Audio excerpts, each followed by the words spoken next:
understanding our relationship with wealth. The psychology of money is far more complex than simply earning and spending.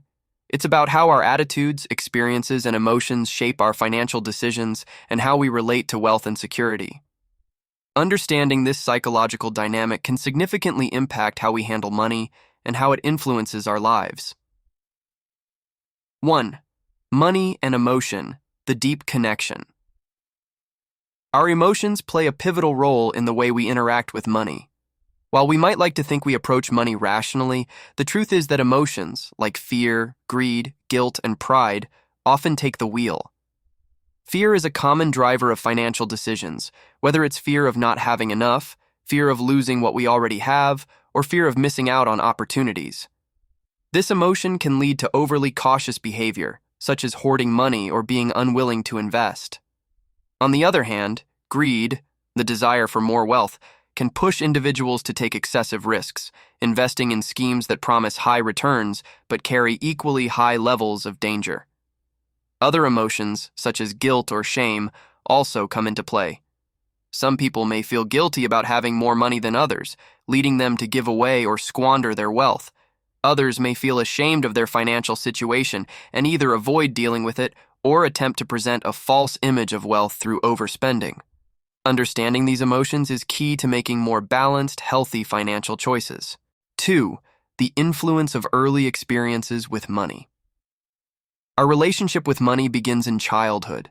The way we saw our parents handle finances, the conversations about money we overheard, and the socioeconomic environment we grew up in all shape how we perceive and manage money today. If you grew up in a household where money was scarce, you might have developed a mindset of scarcity, constantly worrying about having enough, even when you're financially stable. Alternatively, if money was abundant, you may have developed a mindset that either overvalues wealth or takes it for granted. Children who observe their parents frequently argue about money may grow up associating finances with stress and conflict. On the contrary, children raised in households where money was managed calmly and thoughtfully may feel more confident and relaxed about handling their own finances. Your financial blueprint, the set of beliefs and attitudes about money you form as a child, can persist well into adulthood, shaping everything from spending habits to investment decisions. Becoming aware of this blueprint allows you to question and reframe unhelpful beliefs and patterns that no longer serve you. 3. Cognitive biases and money decisions.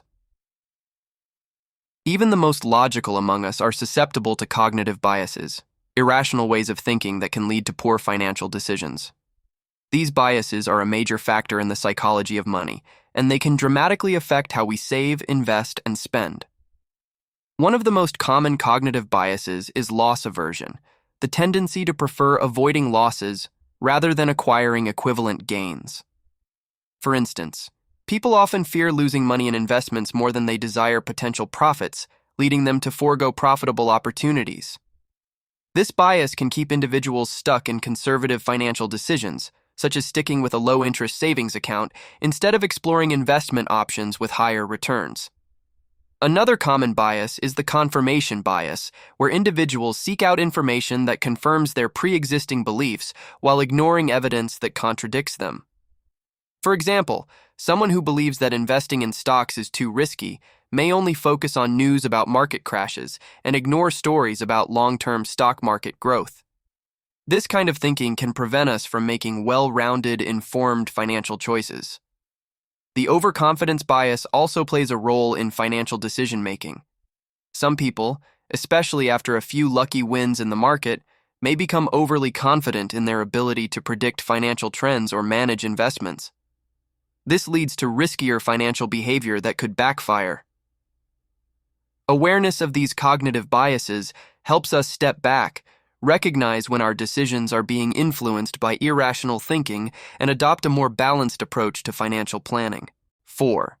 Money and identity. What money means to us. Money doesn't just represent wealth. For many, it symbolizes success, freedom, and security. Because of this, people often tie their self-worth and identity to how much money they have or don't have. In modern society, people are often judged by their material possessions, houses, cars, clothes, creating pressure to maintain an appearance of wealth, even if it's at odds with their true financial situation. The drive to project financial success, known as conspicuous consumption, leads many people to spend beyond their means. Social media amplifies this pressure, as curated images of luxury lifestyles create a skewed perception of what success should look like. Many individuals feel inadequate or left behind if they aren't able to keep up. On the flip side, some people derive their identity from frugality. They may be proud of living simply and saving aggressively, even to the point of missing out on life experiences. The key to financial health isn't adopting an extreme view of wealth or frugality, but rather finding a balance that reflects your true values. It's important to recognize that money is a tool, not a reflection of who you are. Wealth can provide options and opportunities, but it doesn't define your worth or your happiness. 5. The role of financial education. Financial literacy is one of the most powerful tools for breaking free from harmful money habits. Unfortunately, many people grow up without formal education in personal finance, leaving them vulnerable to poor financial decisions and long-term instability. Understanding concepts such as compound interest, investment diversification, and budgeting is crucial for making informed choices. Without this knowledge, individuals are more likely to rely on emotions, cognitive biases, or bad advice to guide their decisions.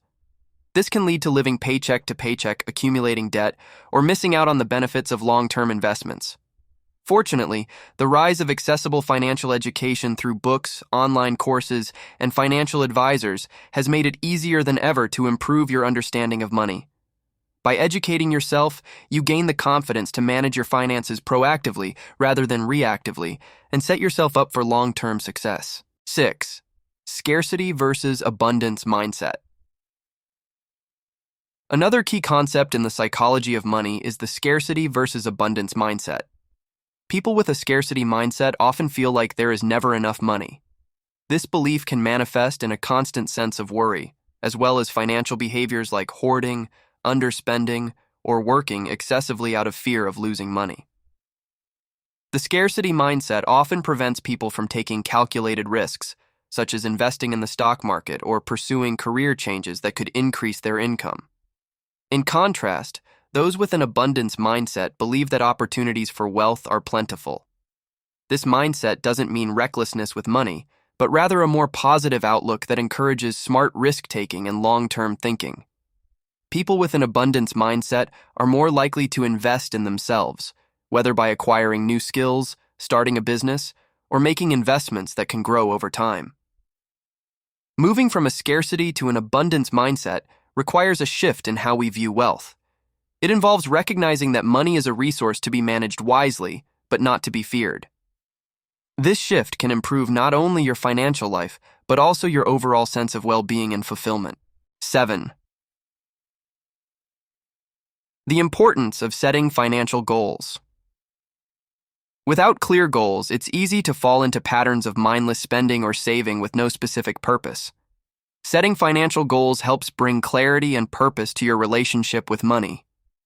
Whether it's saving for retirement, buying a home, or paying off debt, having a clear target motivates you to make better financial decisions. In setting financial goals, it's important to differentiate between short-term and long-term objectives. Short-term goals might include paying off credit card debt or building an emergency fund, while long-term goals often involve retirement planning or saving for your child's education. Breaking down large financial goals into manageable steps makes the process less overwhelming and more achievable. Additionally, goals provide a sense of accomplishment and control over your finances. Each time you meet a financial goal, you build confidence in your ability to manage your money, further reinforcing positive financial behavior. 8. The psychological benefits of financial security. Financial security provides more than just a safeguard against emergencies. It can also offer significant psychological benefits. When we feel secure in our finances, we experience less stress and anxiety, allowing us to focus on other important areas of life, such as relationships, career, and personal development. Financial security also grants us freedom of choice. Instead of being locked into a particular job or lifestyle out of necessity, those who are financially secure have more options, whether it's taking time off to travel, starting a business, or retiring early. This sense of autonomy and control over one's life is a key factor in overall happiness and well-being. Achieving financial security requires a combination of good habits, such as living within your means, saving consistently, and avoiding unnecessary debt. It also requires a mindset shift, viewing money not as a source of stress or a way to keep score, but as a tool for creating a life of freedom and fulfillment. The psychology of money is a complex and deeply personal subject. Our relationship with money is shaped by a myriad of factors, including our upbringing, emotions, biases, and financial knowledge. By understanding these influences, we can start to make more intentional and informed decisions about how we manage our finances.